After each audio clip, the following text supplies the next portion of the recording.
Hello friends, how are you? Just you must have enjoyed the previous videos I have uploaded on our channel. Now we are going with a new topic that is known as past perfect continuous tense. दोस्तों आपने हमारे previous video को enjoy किया होगा, learn किया होगा और उसकी प्रैक्टिस भी कर रहे होंगे। मेरा लास्ट वीडियो था प्रेजेंट परफेक्ट कॉन्टिन्यूअस पे, उससे पहले फ्यूचर परफेक्ट और पास्ट परफेक्ट पर भी। मुझे आशा है जिस प्रकार से आप लोगों का प्यार मिल रहा है, आप लोग जिस तरह से हमारे वीडियोस को पसंद कर रहे हैं, कमेंट बॉक्स में अपने व्यूज़ मेंशन कर रहे हैं, उससे हम और बेहतर कर पाएंगे। आज की डेट में जो हमारा टॉपिक है वो है पास्ट परफेक्ट कॉन्टिन्यूअस टेंस।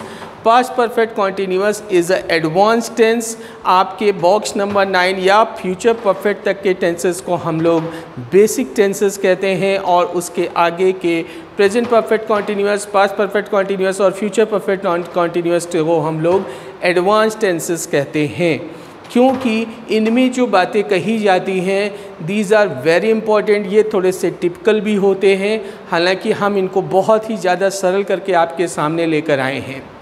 आज की टेंस की हिंदी पहचान है रहा था, रही थी, रहे थे प्लस टाइम प्लस से।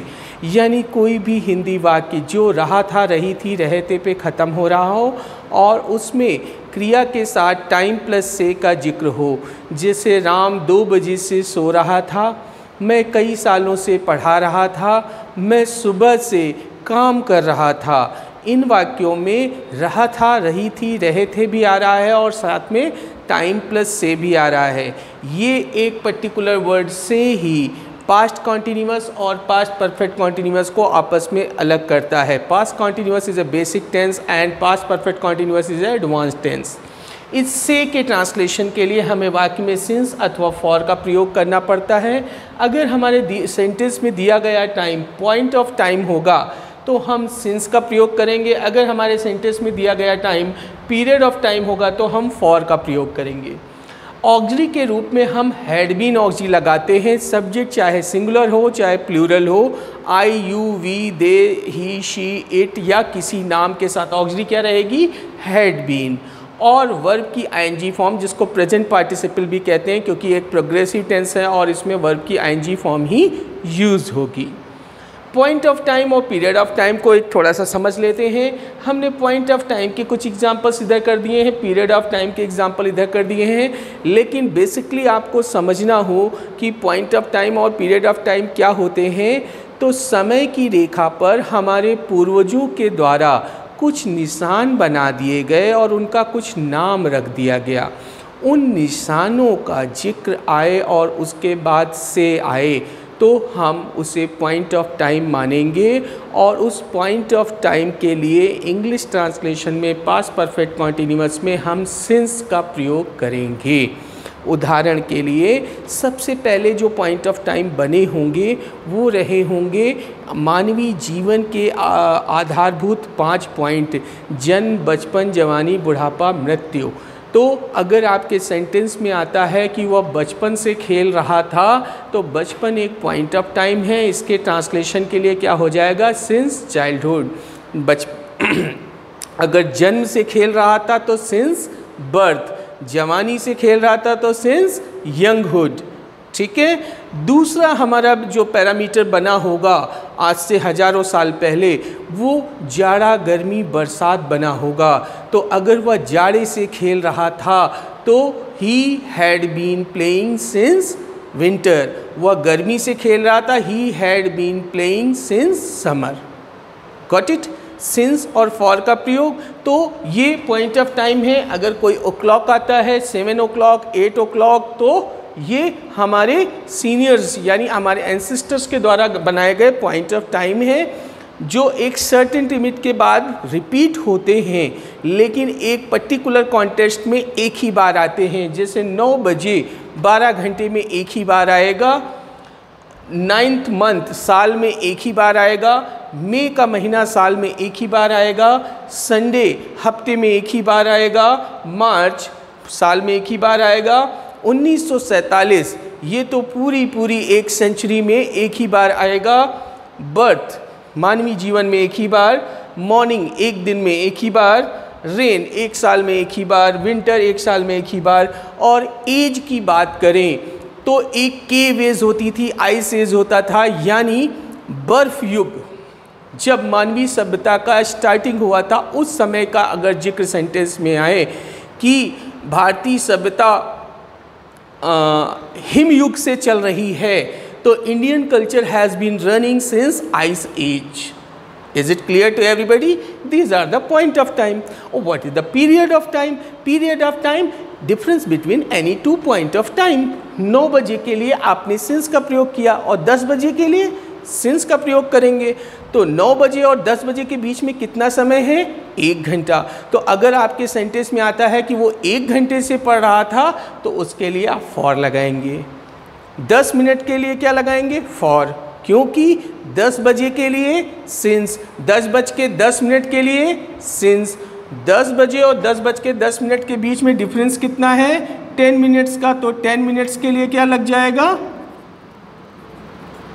For 10 minutes. ठीक है।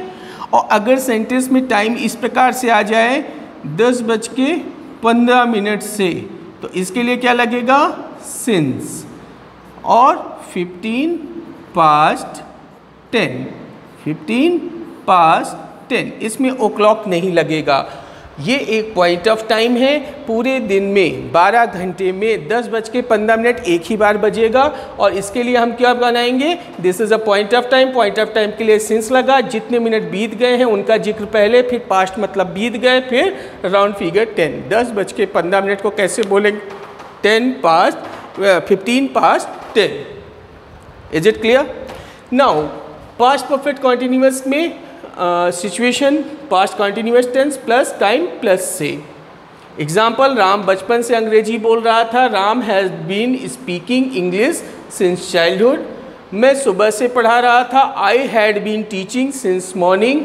वे कई सालों से पढ़ रहे थे। They had been reading for many years.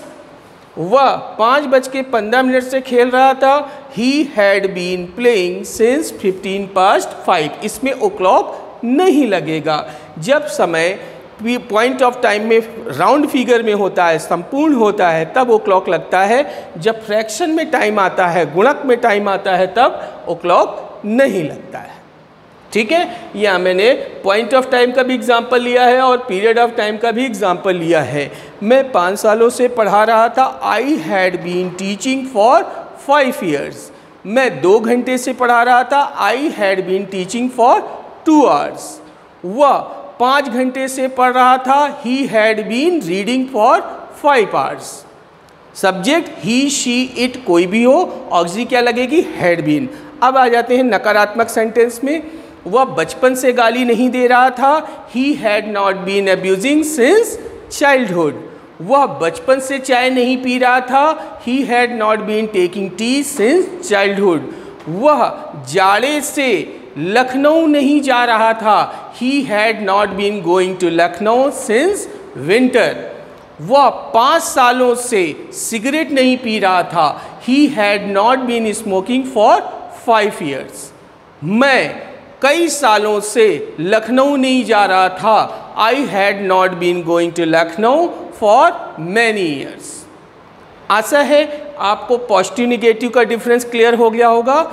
अब एक और महत्वपूर्ण बात कि ये एक प्रोग्रेसिव टेंस है, एक कॉन्टिन्यू टेंस है। तो कॉन्टिन्यू टेंस में कहीं पर आप स्टेटिव वर्ब का प्रयोग नहीं करेंगे। स्टेटिव वर्ब्स क्या होती हैं? ऐसी क्रियाएं जो दिखाई नहीं देती। 2 प्रकार की क्रियाएं होती हैं, action verb, stative verb. Action verb जैसे आना, जाना, खाना, पीना, हंसना, रोना, ये सब दिखाई देता है। लेकिन पसंद करना, नापसंद करना, चाहना, जानना, यानी want, know, love, hate, like, dislike, understand, ये सब कैसी वर्ब हैं? ये जो मानसिक या इमोशनल वर्ब्स होती है, मेंटल वर्ब्स या इमोशनल वर्ब्स। इन वर्ब्स को एक्शन में नहीं दिखाया जा सकता। तो इन क्रियाओं का आईएनजी फॉर्म में प्रयोग करना वर्जित है, मना है। तो ऐसे सेंटेंस ना बनाएं कि मैं आपको बचपन से पसंद कर रहा हूँ, I have been liking you since childhood. मैं आपको बचपन से पसंद कर रहा था, I had been liking you since childhood. ये गलत हो जाएगा। अगर आपको ये कहना भी है तो इंग्लिश में कैसे कहेंगे? आई had liked you since childhood. मैं बचपन से आपको पसंद कर रहा था। कॉन्टिन्यू है, लेकिन स्टेटिव वर्ब के यूज के कारण मैंने इसको पास्ट परफेक्ट कॉन्टिन्यूअस में ना बनाकर पास्ट परफेक्ट टेंस में बनाया।